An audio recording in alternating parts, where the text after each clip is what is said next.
Hello guys, I just want to share with you a quick walkthrough sa mga gears na ginagamit ko for travel. Not only for travel but also for my professional works. Lately, I've been falling in love with these lenses.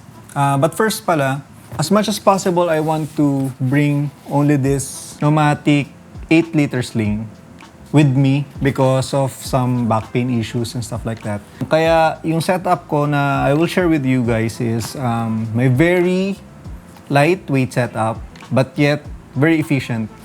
So let's start with my main camera body.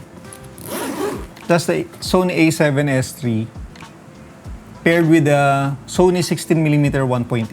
Great thing about the Sony A7S3, it has a dual native ISO, which means I can shoot 640 and 12,800 dual native ISO. So, ano yung dual native ISO? Basically, that is where your camera performs at its best. So, pag umaga, I usually shoot at 640. Tapos pag mga low light shooting, I use 12,800 for that. And the Sony A7S3 can deliver that. Great thing about this camera is the 4K 16 no crop. And the image quality, 10-bit na rin siya. Basically, sobrang okay na okay to for video. That's why hindi pa rin ako nag-upgrade ng FX3 because basically pareho lang sila. So, no need to upgrade for now. And the 16mm lens, sobrang okay na okay yung 16mm lens because I shoot mostly interiors and stores and establishing scenes. And the 16mm for me is very sakto lang in terms of yung wide niya na totally distorting, and at the same time I use this for vlogging. It gives you, the 1.8 aperture gives you a great background blur, and at the same time kayang kaya niya ng makuha everything just distance, like this distance. Kaya niya na ma-capture yung buong face mo with the backgrounds, etc. The next na favorite lens na here in my bag is the Samyang 35mm VAF cine lens. I love this lens because it is, by the way, all these lenses, the Samyang VAF cine lenses and the Sony 16mm, yung weight nila is almost identical. So, whenever I'm using a gimbal, no need for me to rebalance every time I change lenses. So, sobrang efficient, and laking tulong nito especially if you're a run and gun and solo shooter like me.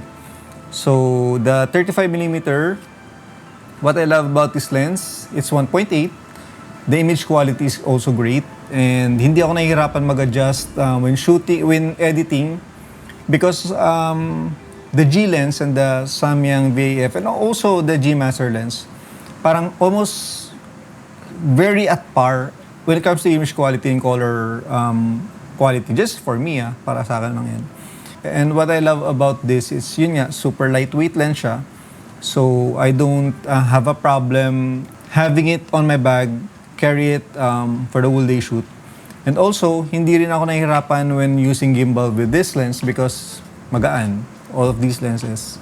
35mm is great because it's pretty much very versatile because you can shoot portraits, medium to slightly wide-angle shots.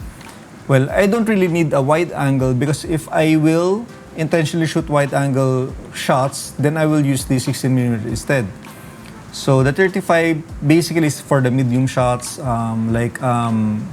medium detail shots, portrait shots. Most likely ito yung pinaka-gamit ko na lenses of all the three. 1.8, great background blur, and also great, good in low light situation.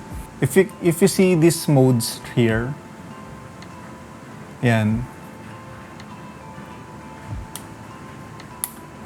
You can switch that, and instead of focus ring, magiging aperture ring siya. And for my last lens here, still a Samyang 75mm VAF cine lens. Like what I've said earlier, they are all almost identical sizes. So no need rebalancing it on the gimbal. Same thing, image quality, great. This lens, I use this if I really want to have exaggerated portrait shots or very nice background blur or a detail shot. Or if I needed a lens, my subject is too far away from me and I can't use a 35. I use this 75mm. In the event na kailangan ko talaga ng versatile lens na for events, then I bring with me my 24-70 G Master Mark II. But for now, I'll just discuss kung ano yung mga things that usually nandito sa camera bag ko. And like what I've said earlier, as much as possible, I want to travel light because of some back pain issues. And yun, pag nag-travel ako, ito lang yung dala ko. And a gimbal. For travel filmmaking, bira naman ako magdala ng tripod because most of the time I use my DJI RS4 Mini or RS3 Mini. But for now, I love shooting with the RS3 Mini pag travel because meron siya nito. Meron siyang iFootage Q38 Quick Release Plate System. Yun yung reason bakit hindi ko mabitawan yung RS3 Mini ko because yung RS4 ko, wala siyang Q38 Quick Release Plate. So, sobrang convenient ng meron Quick Release Plate system. Kasi you can easily switch it from tripod to gimbal, from tripod to monopod to vlogging this. You can just easily switch between those.